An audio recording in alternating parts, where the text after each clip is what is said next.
Hello दोस्तों। तो mission merit में आप सभी का एक बार फिर से स्वागत है। तो जैसा कि आप टॉपिक देख पा रहे हो, D triple S B P R T normalisation पे हमारी ये वीडियो है जिसकी काफ़ी ज़्यादा डिमांड थी। जो मैंने पिछली वीडियो बनाई थी एक्सपेक्टेड कट ऑफ पे, मतलब पी आर टी के जो एग्ज़ाम हुए थे आपके डी एस एस बी के, उसकी एक्सपेक्टेड कट ऑफ पर मैंने वीडियो बनाई थी। तो उस कट ऑफ में काफ़ी बच्चों ने मतलब पूछा था कि इतना कम या ऐसी कट ऑफ कैसे रह सकती है। तो वहाँ पे मैंने बताया था नॉर्मलाइजेशन के बारे में। तो फिर बच्चों ने मांग की थी कि सर डिटेल नॉर्मलाइजेशन वगैरह पर आप वीडियो लाइए, तो इसलिए मैं इस वीडियो को ला रहा हूँ। इसमें हम लास्ट डीएसएसबी पीआरटी का एग्जाम्पल लेंगे जो पेपर 2022 में हुए थे, उनमें कैसे नॉर्मलाइजेशन हुआ था, शिफ्ट वाइज क्या एवरेज था, ये डाटा भी हमारे पास आरटीआई की वजह से है। और रियल डाटा एनालाइज जो हम करेंगे और रियल मतलब कट ऑफ पे इम्पैक्ट कितना पड़ता है ये पता करेंगे। आरटीआई की मैंने आपको बताई दी, और शिफ्ट एवरेज फार्मूला वगैरह जो रियल फार्मूला है जो डी ट्रिपल एस बी की तरफ से है, ये भी हम आपके साथ अभी शेयर करेंगे। और मतलब उसके बाद मार्क्स कैसे, मतलब कन्वर्जन होता है मार्क्स का कैसे, ये देखेंगे।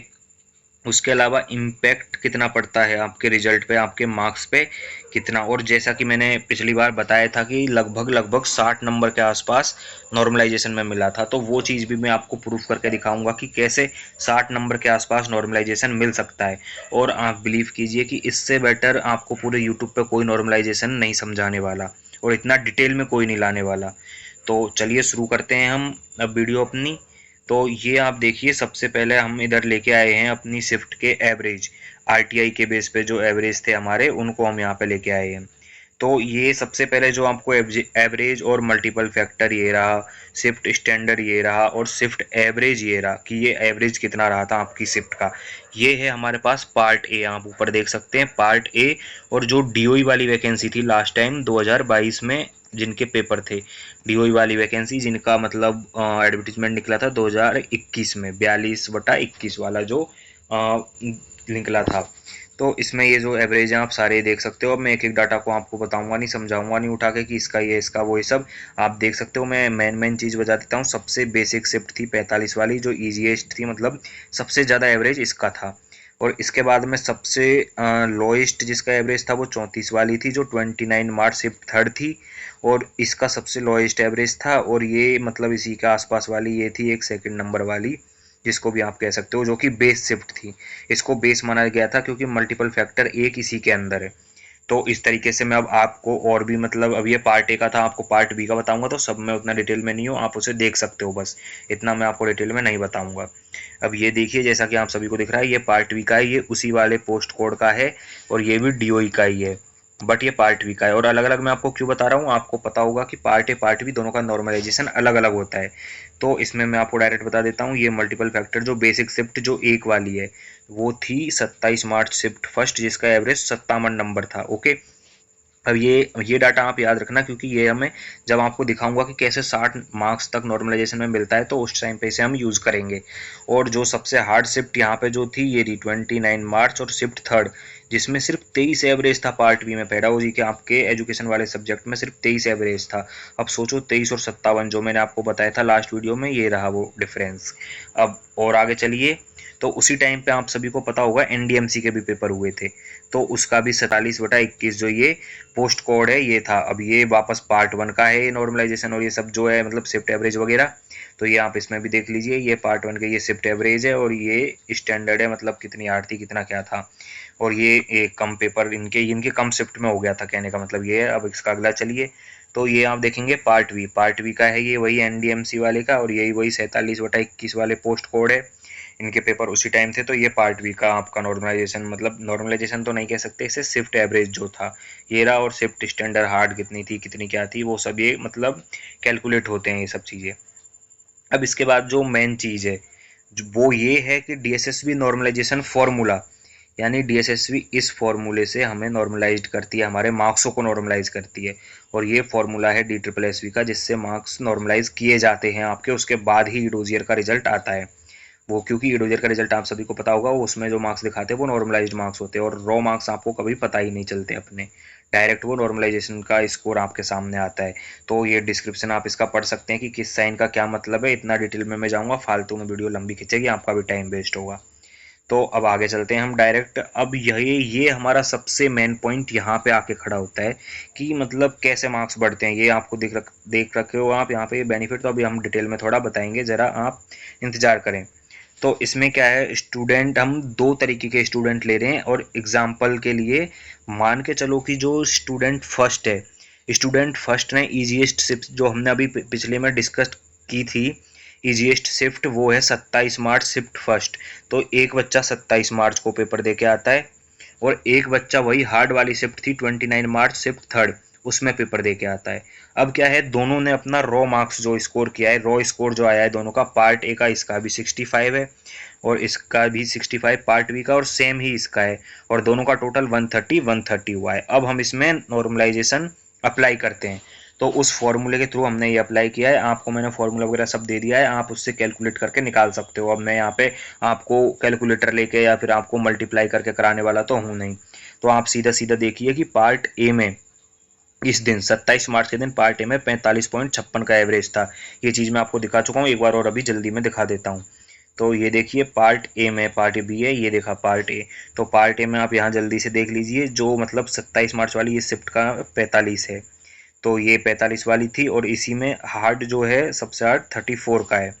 तो ये चीज़ आपने देख ली 34 का। अब यही चीज़ हम यहाँ पे दिखा रहे हैं आपको। और यहाँ पे इसने क्या है 45 वाली शिफ्ट है, और इसकी वही, इसकी सेम 34, मतलब कि ये एवरेज है, उसी दिन का एवरेज है शिफ्ट का, पार्ट ए का।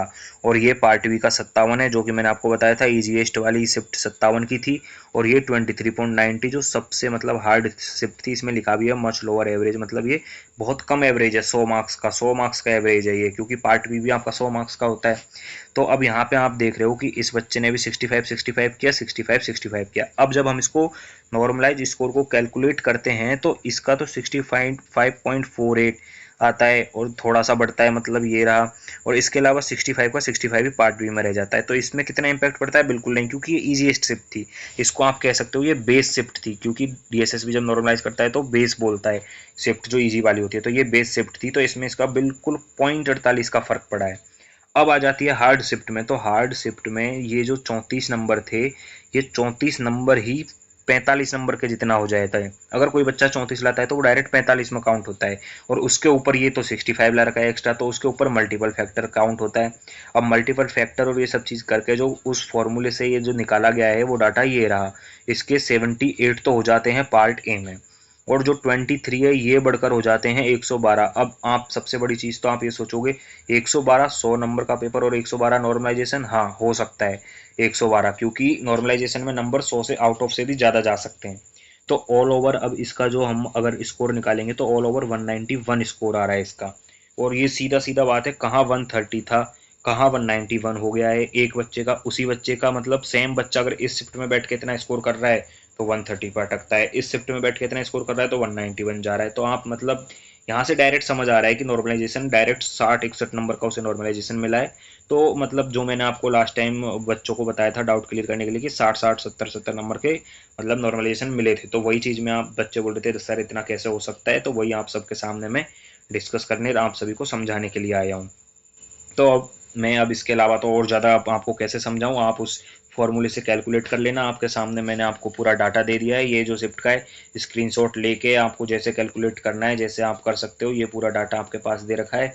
अब इससे ज़्यादा कुछ नहीं है मेरे पास। और इसके बाद में अब और ज़्यादा डिटेल में कि कैसे कट ऑफ जो मैंने आपको बताई थी उस पर भी सवाल उठ रहे थे कि कैसे जा सकती है। सबसे पहला बड़ा और सबसे वैलिड रीज़न यही है कि नॉर्मलाइजेशन, और अभी भी कट ऑफ ज़्यादा जाएगी कम जाएगी सब चीज़ डिपेंड करती है हमारे नॉर्मलाइजेशन पे। इस बार भी क्या पता कोई शिफ्ट ऐसी आ जाए जिसका बिल्कुल इतना कम मतलब एवरेज आ जाए और किसी का इतना ज़्यादा आ जाए, तो वही सेम हाल पिछले बार जैसा हो जाएगा। बट अगर हम नॉर्मल एक्सपेक्टेड कट ऑफ ले, क्योंकि आपने रिव्यू वगैरह देखे होंगे, तो वही सब सेम था कि मतलब पेपर लगभग सारी शिफ्टों का ईजी था। तो उस हिसाब से हम कह सकते हैं ईजी इन द सेंस कि सबका सेम था लेवल। हार्ड ऐसा नहीं कि किसी शिफ्ट का बहुत हार्ड है किसी का ईजी है, सबका लेवल सेम रखा गया था इस बार। और शायद वो डीएसएसबी ने इसीलिए रखा होगा क्योंकि लास्ट टाइम ऐसा हाल हो गया था, इतना इतना ज़्यादा नंबर मतलब मिला था, तो इसीलिए डीएसएसबी ने इस बार कोशिश की थी कि सेम लेवल रखे। अब ये चीज़ मैं आपको और कुछ दिखाना चाहूँगा, फाइनल जो मेरी कट ऑफ थी उसकी क्लियरेंस के लिए ये चीज़ें दिखा रहा हूँ मैं, और उसके बाद मैं आपको लास्ट में बताऊँगा अभी एक बार फिर से आज कट ऑफ। तो यूआर की इस टाइम पे 45 वैकेंसी थी, जो एनडीएमसी वाला 47/21 का जो था पोस्ट कोड एनडीएमसी उस टाइम पे, तो इसकी 45 वैकेंसी थी। अब 45 वैकेंसी पे 161 कट ऑफ जाती है। और कहाँ आप अगर देखोगे तो आप जो कहोगे कि ये जो अपना डीओई का था उसी टाइम पे जब डीओई का लगा था 42/21 वाला का, तो इसमें भी अपने पास 313 कट ऑफ थी। और यहाँ पे भी ये देखो 159 ही जा रही है। तो क्या मतलब सिर्फ ये जो कट ऑफ है, मतलब यहाँ पे 45 है, यहाँ पे 300 है, और फिर भी दोनों में इतना सा ही अंतर क्यों है? इतना सा अंतर इसलिए है क्योंकि जो डीओई वाले हैं, इसी में वो शिफ्ट का वो था 22 वाला, जो मैं आपको अभी डाटा पीछे बता के आ रहा हूँ कि 22 एवरेज और 57 एवरेज। तो जो इतना बड़ा डिफरेंस था वो इसी शिफ्ट में था, मतलब शिफ्ट मतलब इस डीओई के पेपर में था, वो एनडीएमसी के में नहीं था। एनडीएमसी में नॉर्मलाइजेशन उतना तगड़ा नहीं था, एनडीएमसी के सारे पेपर लगभग सेम लेवल के थे। तो इसीलिए यहाँ 313 इतनी ज़्यादा वैकेंसी पे भी 159 छू रही है, और यहाँ सिर्फ 45 पे भी सिर्फ 160 बन गई है, वरना यहाँ तो बहुत ज़्यादा जानी चाहिए थी, वैकेंसी कम थी तो। और अब एक और सबसे बड़ी चीज़ मैं आपको दिखाता हूँ कि बाद में जब सप्लीमेंट्री रिजल्ट आया, मतलब ये जो रिजल्ट था ये 30/8/2022 को आ गया था, उसके बाद 27/2/2024 को सप्लीमेंट्री, मतलब बाद में जब इनमें से और बच्चे जिन्होंने ज्वाइनिंग नहीं ली होगी या जिन्होंने डीओई में ले ली होगी, क्योंकि दोनों पेपर साथ हुए थे, तो उस टाइम पे यहाँ की 19 वैकेंसी खाली बच जाती हैं और 19 बच्चों को और सिलेक्ट करते हैं। अब ये 161 से 19 बच्चों को बस और लिया तो 155 चला गया। तो आप देखिए सिर्फ 19 बच्चों पर ही कट ऑफ 161 से 155 3 नंबर नीचे जा रही है। और सेम आप और मैं इन सब में भी आप फॉलो करते हुए देखेंगे, 149 से 147 हो जाती है 9 बच्चों पे सिर्फ। यहाँ 156 से 152 यहाँ डायरेक्ट 4 नंबर का इम्पैक्ट पड़ जाता है सिर्फ 10 बच्चों से। और सेम यहाँ 7 बच्चों से वापस से 3 नंबर का इम्पैक्ट पड़ जाता है यहाँ पे एससी में। एसटी में खैर उनको मतलब बच्चों की जरूरत ही नहीं पड़ी, तो वही रह गया सेम। अब इसके बाद में सेम यही हाल हम डीओई में भी अच्छे से ऑब्जर्व कर सकते हैं, क्योंकि यहाँ पे नॉर्मलाइजेशन का खेल बहुत तगड़ा था। फिर भी यहाँ पे ये देखिए कि इसमें यूआर में तो इनको किसी को लेने की जरूरत नहीं पड़ी, जितने थे सारे उग गए। और उसके अलावा ईडब्ल्यूएस जो आप देखोगे, तो ईडब्ल्यूएस में भी 153 था, और एक बच्चे को और लेने से 152 हो गया, यानी एक डायरेक्ट नीचे चली गई। और यहाँ पे आप ओबीसी में तो खैर उतना ही है, एक बच्चा और गया था और फिर वापस ये देखो 159 से 158 हो गई ओबीसी की कट ऑफ। और ये जीरो था। अब एसटी का आप यहाँ देख सकते हो, वहाँ एसटी नहीं थे, यहाँ एसटी के 8 बच्चों को और लिया गया था बाद में सप्लीमेंट्री रिजल्ट में। ये रिजल्ट बाद में आता है वेटिंग में, जो बच्चे मतलब ज्वाइन नहीं करते या दूसरे डिपार्टमेंट को ज्वाइन करते हैं, तो यहाँ उनकी सीट खाली बच जाती है। तो यहाँ 8 बच्चों के ज्वाइन करते ही 125 होगी 128 से, मतलब डायरेक्ट वापस 3 का डाउन हो गया यहाँ पे। तो इस तरीके से आप देख सकते हो कुछ बच्चों के और ऐड होने से कट ऑफ डायरेक्ट नीचे गिर रही है। तो मतलब ये आप मैं डायरेक्ट ये कहना चाहता हूँ कि अभी जो है आपका वैकेंसी अमाउंट अच्छा है। अब आप देखेंगे यहाँ पे आपके सिर्फ यूआर में ही 502 वैकेंसी हैं, और 70 के आसपास एसटी की, 166 एससी ओबीसी की तो 306 हैं। कहाँ एनडीएमसी में उस टाइम 6 ही है, कहाँ इस टाइम पे डीओई में भी शायद 6 के आसपास ही है। यहाँ 6 है नहीं, हाँ यहाँ तो 17 है, फिर भी कम ही है। तो अब आप ये देखेंगे कि इतनी वैकेंसी होने के बावजूद कि कट ऑफ प्रिडिक्शन सही है। अगर इसमें बस एक चीज़ है, एक तो प्रिडिक्शन में क्या है कि मतलब 2 से 3 नंबर ऊपर नीचे तो होती हो सकती है, इतना मतलब एक्यूरेट हम रोबोट तो है नहीं जो सही बता दें। बट एक बात है कि आप देखेंगे कि अगर नॉर्मलाइजेशन इस बार मतलब पिछली बार जो डीओई में हुआ था उस तरीके से ना हो कि 22 से 57 हो रहे थे डायरेक्ट, उस तरीके का अगर नॉर्मलाइजेशन नहीं देखने को मिलता है, तो ये कट ऑफ एकदम सही है। क्योंकि माना कि पेपर इजी था, बट लास्ट टाइम जो कट ऑफ उड़ी थी एकदम बहुत ज़्यादा हाई चली गई थी, आसमान छू रही थी, वो सब नॉर्मलाइजेशन का खेल था। इस बार जैसा कि आपने रिव्यू में देखे थे, सारे बच्चे कह रहे हैं हमारा शिफ्ट ईजी है, हमारा शिफ्ट ईजी है, हमने इतना अटैम्प्ट किया है, तो उस हिसाब से इजी इजी शिफ्ट है, तो सबका लेवल सेम है, तो यानी नॉर्मलाइजेशन का ज़्यादा फर्क नहीं पड़ना चाहिए, जैसा कि हम अंदाज़ा लगा सकते हैं। तो उसी हिसाब से हमने एक्सपेक्टेड कट ऑफ बताई थी आपको कि 146 149, और ये सब तो पिछली वीडियो में मैं आपको बता चुका हूँ। अभी जैसे ये वीडियो ख़त्म होने लगेगी, आपको उस वीडियो पर रिडायरेक्ट मतलब ऑप्शन आ जाएगा, यहीं से आप उसको भी ऑन कर सकते हैं। तो ये वही वही यूआर वगैरह सब में 3-4 नंबर का अंतर है, जो फाइनल कट ऑफ में जाता है जाके डायरेक्ट। और ये इतनी वैकेंसी हैं, इस बार भी सप्लीमेंट्री रिजल्ट आने के भी चांस रहेंगे, क्योंकि मतलब एग्जैक्ट एक बार में सारी वैकेंसी फिल तो शायद ही हो पाएंगी। और ये 1080 जो वैकेंसी हैं ईडब्ल्यूएस में, हाँ ये बात है, इन्होंने घटा दी वैकेंसी, तो वो तो हम अब क्या ही कर सकते हैं। 11 वैकेंसी यहाँ पे इन्होंने कम कर दी, पहले ही वैकेंसी नहीं देते, ऊपर से जो दिए उनमें भी कम कर देते हैं, बट कोई नहीं। अब इतना सब डिटेल में मैंने आपको समझाया है, तो अब हो सकता है कि कुछ आपको डाउट अभी भी रह गए हों, वो आप कमेंट में पूछ सकते हैं। बाकी मतलब मैंने बहुत सी चीज़ें आपको ला के दी हैं यहाँ पे, कि लाइक ये जो इतना डिटेल में आपको किसी ने नहीं बताया होगा कि शिफ्ट एवरेज, मैंने सब आपके सामने ला दिया है। आरटीआई का रिप्लाई जो था लास्ट टाइम का, और इन शिफ्ट्स के बाद में मैंने आपको ये नॉर्मलाइजेशन का फॉर्मूला ला दिया। उसके बाद में इसको पूरा इम्पैक्ट करके आपको कितना इफेक्ट पड़ रहा है डायरेक्ट सेम रो स्कोर से कितना ज़्यादा उछाल मिलता है शिफ्ट की वजह से, तो वो चीज़ मैंने आपको यहाँ पे करके दिखा दी है। तो अब मतलब मेरे को लगता नहीं है कि आपको कुछ डाउट बच जाता है, मैंने सब चीज़ अच्छे से यहाँ पे क्लियर कर दी है। और अभी की वैकेंसी और ये सब कट ऑफ मैंने आपको वापस एक बार सामने रख दी है। और वो भी है कि इस बार भी सेम यही है, ये कट ऑफ गलत हो सकती है सिर्फ एक केस में कि नॉर्मलाइजेशन पिछली बार की तरह भर भर के मिले, वरना सेम 2-3 नंबर ऊपर नीचे होगा, जो कि एक सीधी नॉर्मल बात है। और उसके बाद में अब लास्ट चीज़ है की इनसाइट्स ऑन DSSB नॉर्मलाइजेशन। तो नॉर्मलाइजेशन का सेम वही बात है, इसमें मैं आपको क्या ही बताऊंगा कि last time cut off was high, ये मैं मतलब सब बता चुका हूँ ये चीज़ें कि कट ऑफ क्यों हाई थी मैं आपको बता चुका हूँ। लास्ट टाइम मतलब काफ़ी स्टूडेंट की डिफ़िकल्ट शिफ्ट में पेपर थे, तो उनको काफ़ी ज़्यादा फ़ायदा हुआ नॉर्मलाइजेशन का, इस वजह से कट ऑफ हाई थी। और इस टाइम भी मार्क्स जो आपका रो स्कोर जो आपको अंदाजा लग रहा है वो नहीं रहेगा, इस टाइम भी बढ़ेगा। हाँ, DSSB का एक सबसे बड़ा फ़ायदा आपको ये है, यहाँ SSC की तरह माइनस नहीं होते मार्क्स, यहाँ तो प्लस होते हैं या सेम रह जाता है आपका, तो ये एक ज़रूर आपको फ़ायदा मिलेगा। बाकी तो कोई दिक्कत नहीं है, मार्क्स आपके अभी भी बढ़ सकते हैं जितने आपको लग रहे हैं, अगर आपकी शिफ्ट थोड़ी सी हार्ड हुई तो।